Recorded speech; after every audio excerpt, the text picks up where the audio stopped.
Maya Chen was 26 years old, and she was tired in the way that goes all the way down to the bone. She sat alone in the hospital break room at 2 in the morning, eating a granola bar that tasted like cardboard and ambition. 3 of her colleagues sat at the other table. They were laughing about something. Nobody turned around to include her. She had stopped expecting them to. 6 months ago, Maya had transferred to the trauma floor of a military hospital with a folder full of excellent reviews, a spotless record, and 0 connections. She had no war stories. She had no history with the building. What she did have was sharp instincts, careful hands, and the kind of attention to detail that makes a great nurse. But none of that meant anything when you were the youngest person on the floor, and the senior charge nurse looked at you like a paperwork mistake she hadn't gotten around to fixing yet. That charge nurse was Deborah Oakes, 54 years old, 29 years of experience, and a voice that could silence a room without raising. She was not a cruel woman. She was simply a woman who had decided, very early on, that Maya had not yet earned her trust, and she saw no reason to revisit that decision. When Maya flagged a concern about a patient's medication schedule, Deborah listened with a polite expression and did nothing. When that concern turned out to be correct 3 days later, nobody said anything about it. When an interesting case came in, a complicated trauma, a diagnostic challenge, it went to one of the senior nurses. Maya got the quiet rooms, the routine vitals, the patients who were expected to sleep through the night without drama. She did the work without complaint. She wrote notes that were more thorough than anyone required. She arrived early and stayed late. It made no difference. In the hallways, she was invisible. In the break room, she ate alone. On a Thursday morning, at 3 o'clock, the radio crackled and everything changed. Convoy ambush. Mass casualty event. 18 incoming. The hospital woke up like a machine thrown into gear. Senior nurses moved fast and certain, claiming positions, taking charge. Deborah stood at the center of it all, calm and decisive, directing traffic with the confidence of someone who had done this before, because she had. Maya moved toward the action. Deborah looked at her. "Far end of the hall," Deborah said. "Room 14, stable patient, observation only." Then she turned away. Room 14 held a man named James Rourke. He was 38 years old, former Navy SEAL team leader. He had been in the vehicle closest to the blast, an IED, roadside, no warning. His file said he was stable, concussion protocol, a few lacerations, no surgery required. He was there to be monitored through the night, while the real work happened in the other 17 rooms. Maya walked in. He was lying still, staring at the ceiling. Big man, wide shoulders, the kind of stillness that doesn't come from rest but from discipline. A body that had learned long ago how to stay quiet and wait. He looked at her once, then looked back at the ceiling. She didn't introduce herself with enthusiasm. She didn't tell him everything was going to be fine. She just pulled up the stool, checked his chart, and took his vitals. Her hands were steady. The room was quiet. She came back 20 minutes later. Then 20 minutes after that. The protocol didn't require checks that frequent for an observation patient, but something in the way his skin looked, a subtle grayness under the surface, barely visible in the fluorescent light, made her pull up the stool again and check his blood pressure. It had dropped, not dramatically, still technically within range, but the number was lower than it had been an hour ago, and it was trending in the wrong direction. She stepped out and found the on-call resident at the nurse's station. Young man, second year, already exhausted from the other patients. She told him what she had seen. He looked at the numbers. He looked at the chart. He told her the patient was stable, that blood pressure fluctuations were normal after a concussion, and that she should let the man sleep. Maya went back into the room. She took the vitals again. The number was lower. She sat on the stool and looked at Rourke. He had not moved. His breathing was slow and even.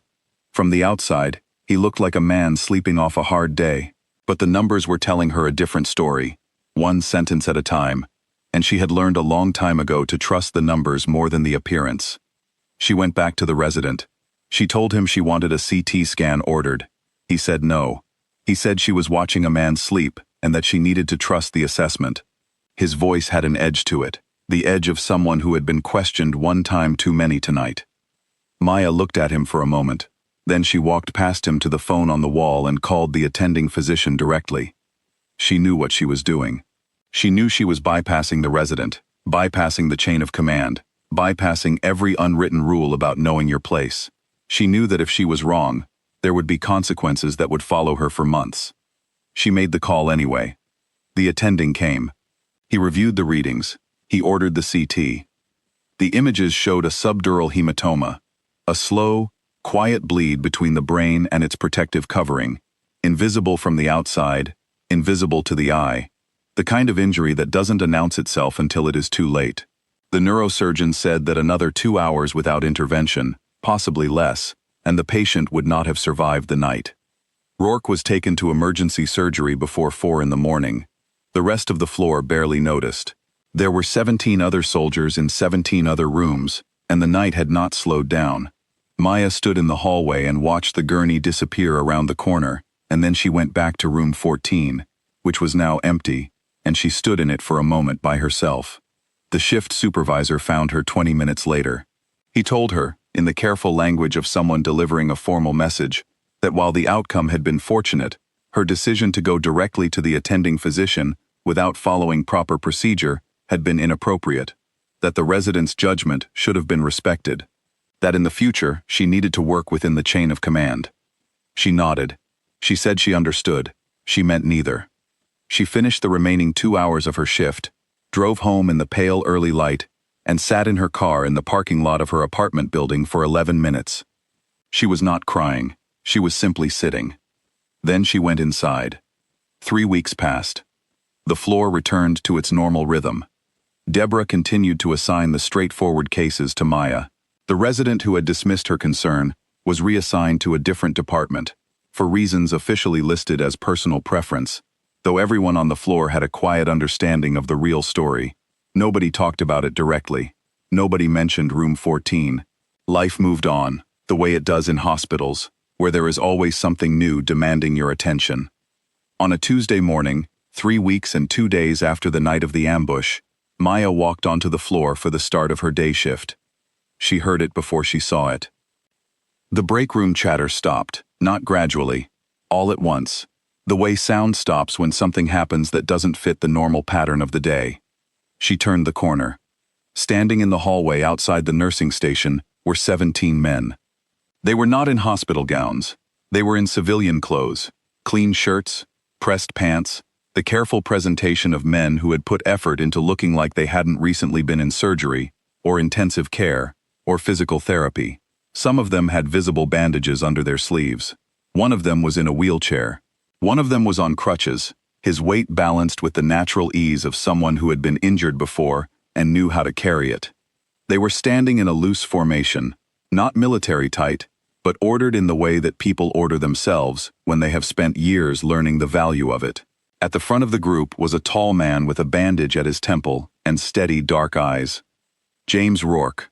He was alive, he was upright, he was looking at her. She stopped walking. For a moment, nobody moved. The hallway was completely still.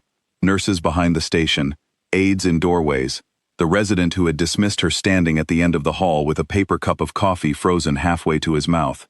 Deborah Oakes was 10 feet away. She did not move. Rourke looked to his left, and then to his right. A small nod. Not a command, just a signal. What happened next had no announcement. There was no speech prepared, no ceremony arranged, no one holding a camera. The man in the wheelchair pushed himself straighter. The man on crutches adjusted his grip and squared his shoulders. Every man in that hallway who was physically capable of standing fully upright did so, and the ones who could not brought themselves to the fullest posture their injuries allowed.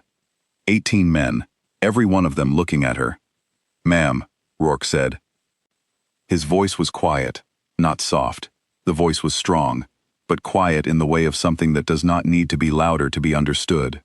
The other men echoed it, not together, not like a chorus, but one after another, the way you hear it when something is real rather than rehearsed. Some said it clearly, some said it low. The man in the wheelchair said it last, and he said it the same way the others did, without performance, without decoration. Just the word, just the truth of it. Maya stood in the hallway and looked at them. She did not cry. She did not speak. She looked at Rourke for a moment. That was long enough for one honest thing to pass between two people who had been in the same room at 3 in the morning, when everything was quiet, and the numbers were telling the truth, and she had chosen to listen. She nodded once. He nodded back. That was all. Deborah Oakes did not apologize. Maya had not expected her to. Not because Deborah was a hard woman, but because some people express acknowledgement in actions rather than words. And in the weeks that followed, the actions were different. The interesting cases stopped going automatically to someone else. When Maya raised a concern at the morning briefing, Deborah listened in a way that had a different quality to it. Not warm exactly, but real, attentive, as if the information were being received rather than tolerated. It was not a full repair, but it was a beginning. The colleague who had laughed the loudest in break rooms, who had most reliably not turned around to include her, stopped Maya one afternoon in the hallway near the supply closet. The woman looked uncomfortable in the way of someone who has prepared something to say and is now uncertain whether to say it. "I didn't know," she finally said, "about room 14, what you did." It was not an apology. It was something smaller and more honest than that. A woman admitting, without framing it as anything grand, that she had not had the full picture. "You do now," Maya said, and kept walking. Not unkindly, just evenly. The hospital administrator offered her a formal commendation. She declined it in a politely worded email that took her 4 drafts to write. Not because she struggled with the words, but because she wanted to make sure the tone was right. She did not want recognition. She had never wanted recognition. She had wanted to be trusted to do her job, which is a different thing entirely. A card arrived 3 weeks later on a Tuesday. Plain white envelope, her name in careful handwriting. She opened it at the kitchen table of her apartment, still in her scrubs. 4 words and a signature. She read it twice. Then she put it on the windowsill next to a small photograph of her mother, where it caught the morning light, and she made herself a cup of tea, and she sat down. The break room. 2 in the morning. Maya's coffee was going cold. The granola bar tasted like cardboard, same as always. 2 nurses were at the other table. They were talking about something. A patient. A funny moment from earlier in the shift. Nothing important. One of them looked over. The other one reached out and pulled out the empty chair across from them. Not with great ceremony. Not as a gesture. Just as the obvious thing. The natural thing. The thing you do when there is an empty chair and a person standing near it. Maya looked at the chair. Then she picked up her coffee and her cardboard granola bar, and she sat down. Outside, the hospital continued its nighttime work. The soft footsteps on linoleum, the quiet beeping of monitors, the sound of a city that never fully sleeps. Somewhere in a room down the hall, a patient was resting. Somewhere else, a number was being watched by someone careful enough to notice when it moved in the wrong direction. The coffee was cold. She drank it anyway.